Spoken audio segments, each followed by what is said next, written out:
Movie की शुरुआत में हमें आन्या को दिखाया जाता है। आन्या 20 साल की है और अपने बॉडी बिल्डर और स्विमिंग कोच बॉयफ्रेंड जानिया के साथ रहती है। आन्या एक बेकरी में काम करती है और हमेशा खाती रहती है। जब ये दोनों मिले थे तो आन्या का साइज 0 था, पर कुछ ही महीने के बाद आन्या मोटी हो जाती है। एक दिन उन्हें एक फ्रेंड की शादी में इन्वाइट किया जाता है। आन्या कुछ ड्रेस पहनने की कोशिश करती है जो उसने हाल ही में खरीदे थे, पर वो उसे फिट नहीं आते। वो अपने आप को देखकर समझाती है कि सब ठीक है। जब जानिया आन्या को उस ड्रेस में देखता है तो वो सैड हो जाता है।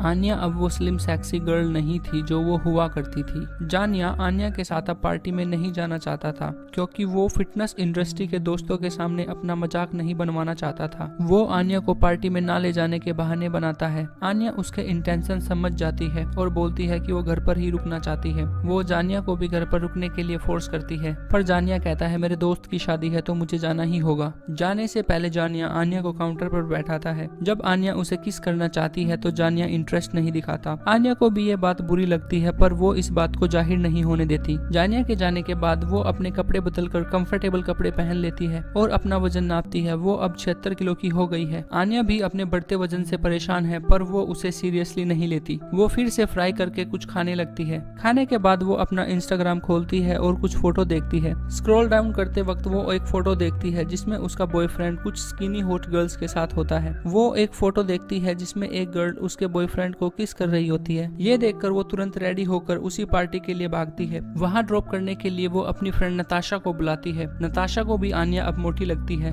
नताशा आन्या का फेस पकड़ती है और बोलती है be confident about your body. वो पार्टी में पहुंचती है और देखती है जानिया उसी गर्ल के साथ नाच रहा था जो आन्या ने फोटो में देखी थी। आन्या उन दोनों को नाचता देख जेलस फील करती है और उन दोनों के बीच में आके नाचने लगती है। दूसरी सभी लड़कियां आन्या पर हंसती हैं। कुछ देर बाद वो दोनों सीट लेते हैं। आन्या तुरंत ही खाना स्टार्ट कर देती है। आन्या जानिया से पूछती है तुम उस लड़की के साथ डांस क्यों कर रहे थे। जानिया बताता है वो जस्ट एक ग्रुप डांस था। जब आन्या और जोर देकर पूछती है तो जानिया बोलता है मैं अब तुम्हें पसंद नहीं करता, अब तुम अट्रैक्टिव नहीं लगती, तुम कुछ नहीं करती बस खाती रहती हो। वो जानिया की बात से बिल्कुल रोने वाली थी, तभी वहाँ पर न्यूलीवैड कपल आ जाता है। उन्हें देखकर आन्या मुस्कुराने का नाटक करती है। ब्राइड आन्या से पूछती है आर यू प्रेग्नेंट। वो मोटापे की वजह से ऐसा पूछती है। आन्या और ज्यादा इस बात से एम्बेरस हो जाती है। अगले सीन में आन्या को एक बस में दिखाया जाता है जो बहुत बुरी तरीके से रो रही है। आन्या अपने मोम के घर जाती है और रोते हुए बताती है कि उसके बॉयफ्रेंड ने उससे मोटा होने के कारण ब्रेकअप कर लिया है। उसकी माँ उसे समझाती है।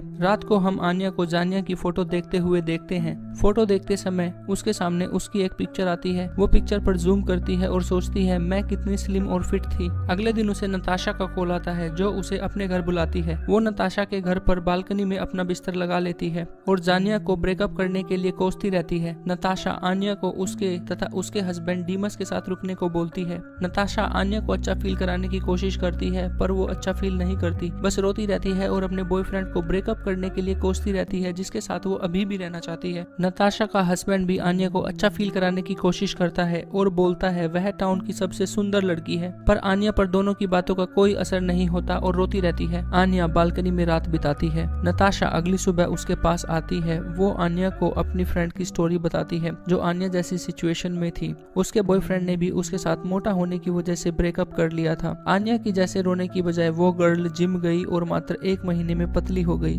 उसका बॉयफ्रेंड बाद में ब्रेकअप करने के लिए बहुत पछताया और अब वो दोनों साथ हैं। जब आन्या कंप्लेंट करती है कि उसके पास जिम जाने के लिए पैसे नहीं है तो नताशा उसे सजेस्ट करती है कि उसे टाउन की सभी जिम्स की 1 वीक फ्री मेंबरशिप ट्राई करनी चाहिए। आन्या अगली सुबह प्रतिज्ञा लेती है, 1 गिलास पानी पीती है और लाइफ में पहली बार जिम जाती है। उसे इक्विपमेंट के साथ यूज टू होने में काफी समय लगता है। वो कई बार ट्रेडमिल से गिरती है। उसका सारा हार्डवर्क बेकार हो जाता है क्योंकि 1 घंटे बाद ही वो रेस्टोरेंट में बर्गर खा रही होती है। नताशा जो उसी रेस्टोरेंट में काम करती है उसका खाना उठाकर डस्टबिन में फेंक देती है और उसे बोलकर डांटती है कि वो 2 घंटे से ज्यादा कमिटेड नहीं रह सकी। नताशा उसे थोड़ी विल पावर बढ़ाने के लिए बोलती है। घर आकर आन्या अपनी बॉडी पर मॉइस्चराइजर क्रीम लगा के उसे प्लास्टिक रैप से लपेट लेती है। उसे लगता है ऐसा करने से वो पतली हो जाएगी। रात को वो रेफ्रिजरेटर से खाना चुराने की कोशिश करती है, पर नताशा उसे पकड़ लेती है। अगले दिन आन्या कुछ भी अनहेल्दी ना खाने का प्रण लेती है। ये करना उसके लिए बहुत मुश्किल था क्योंकि वो एक बेकरी में काम करती है। एक केक को सजाते हुए वो एक्सीडेंटली उसकी उंगलियों पर लगी क्रीम को चाट लेती है। ऐसा करने पर वो तुरंत ही 10 स्क्वाट्स लगाती है। पूरे दिन खाने के आइटम उसका नाम लेकर उसे बुलाते हैं। वो अपने आप को कंट्रोल करती है। कुछ समय बाद वो एक केक के साथ अकेले अकेली होती है वो अपने आप को उसे ना खाने के लिए रोकती है। आखिरकार वो हार मान लेती है और एक ही बारी में आधा केक खा जाती है।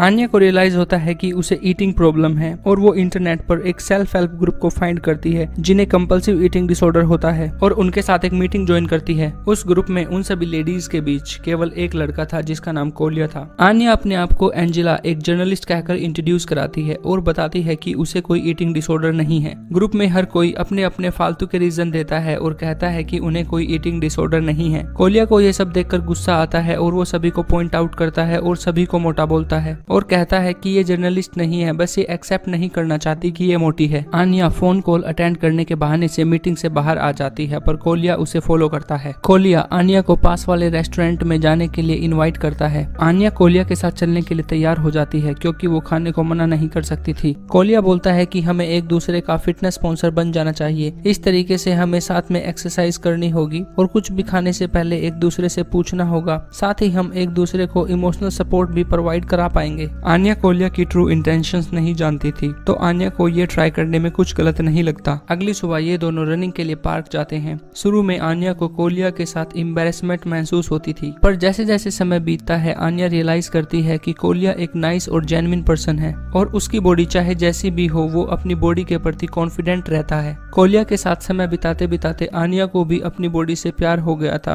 वो खाने से पहले एक दूसरे से सलाह लिया करते थे क्योंकि वो सेम प्रॉब्लम में थे। आन्या थोड़ा थोड़ा करके वजन कम करने लगती है, उसका कॉन्फिडेंस वापस आने लगता है जब वो पूल पार्टीज में स्किनी गॉर्जियस गर्ल को देखती है। जब भी वो दुखी महसूस करती है तो कोलिया उसे सपोर्ट करता है। वो दोनों अपना स्ट्रेस कम करने के लिए जंगल में जाकर जोर जोर कर चिल्लाते हैं। आन्या बस जानिया को वापस पाना चाहती थी, इस बात से कोलिया बहुत ज्यादा जेलस फील करता है। 1.5 महीने में आन्या लगभग 10 किलो वजन कम कर लेती है और जानिया को मिलने की प्लानिंग करती है। वो एक स्विमिंग सूट खरीदती है और गलती से स्विमिंग पूल पर जानिया से टकराने का ढोंग करती है। जानिया वहाँ पर स्विमिंग कोच होता है और आन्या को देखकर एकदम तंग रह जाता है। वो कुछ देर बातें करते हैं, फिर वो पूल में चले जाते हैं और एक दूसरे पर पानी उछालने लगते हैं। सब अच्छा ही चल रहा था कि वहाँ वो वेडिंग वाली गर्ल आ जाती है और जानिया की गर्लफ्रेंड कहकर खुद को इंट्रोड्यूस कराती है। आन्या का दोबारा दिल टूट जाता है और वो पूरी रात पार्टी में ड्रिंक करती है। अगली मॉर्निंग वो कोलिया के बेड में नेकेड उठती है। कोलिया आन्या को अश्योर करता है कि उसने उसे नेकेड नहीं देखा। हमें फ्लैशबैक में दिखाया जाता है कि आन्या किसी स्ट्रेंजर के साथ उसके घर जाने वाली थी पर कोलिया सही समय पर आकर उसे बचाता है और उसे बचाने के लिए फेस पर एक पंच भी खाता है। अगली सुबह आन्या अपनी माँ के पास जाती है और उसे सब कुछ बताती है। आन्या के माँ के अकॉर्डिंग आन्या और उसके पापा के बीच प्रॉब्लम्स हैं क्योंकि वो उन्हें छोड़कर चले गए थे जब आन्या छोटी थी, इसीलिए वो जानिया को चाहती है जबकि जानिया उसके लिए सही नहीं है। आन्या अपनी माँ की बातों को समझती है और अगली ही सुबह उसके पापा से मिलने के लिए जाती है। वो कोलिया को एज ए ड्राइवर अपने साथ ले जाती है क्योंकि रास्ता बहुत लंबा था। रास्ते में कोलिया कई बार आन्या के नजदीक आने की कोशिश करता है पर आन्या कोलिया की इंटेंशन से बेखबर होता है। फाइनली वो अपने फादर सर्गे से मिलती है जो एक लकड़ी के घर में एक औरत के साथ रहता है। आन्या पूछती है कि आप हमसे मिलना क्यों नहीं चाहते तो सर्गे उसे उसके बर्थडे की याद दिलाता है जब वो उसे मिलने आया था और उसने उसे खिड़की से ही लौटा दिया था। रात में आन्या एक्सीडेंटली एक कैंडल गिरा देती है और घर को जला देती है। सर्गे आन्या की सेफ्टी की परवाह न करते हुए घर को जलाने के लिए उसे डांटता है। आन्या और कोलिया उसके तुरंत बाद वापस आ जाते हैं। अलग होने से पहले आन्या कोलिया के नोज पर किस करती है। कोलिया घर आते समय 7वें आसमान पर होता है और रास्ते में आन्या के लिए फ्लावर लेने के लिए रुकता है। वहीं दूसरी तरफ जानिया आन्या से मिलने आता है और उससे माफी मांगता है। वो कुछ समय बातें करते हैं और लव करने लगते हैं। जब कोलिया फ्लावर लेकर वापस आता है वो उन दोनों को लव करता देखता है और निराश होकर वहाँ से चला जाता है। अगली सुबह आन्या जानिया के साथ बेड में उठती है। जानिया कमेंट करता है कि तुम पहले से अब बहुत सुंदर दिखती हो। ये बात आन्या को रियलाइज कराती है कि वो एक ऐसी रिलेशनशिप नहीं चाहती जिसमें उसे डर हो कि उसका पार्टनर उसे छोड़ देगा। वे दोनों फिर से आर्ग्यूमेंट करने लगते हैं और जानिया वहाँ से चला जाता है।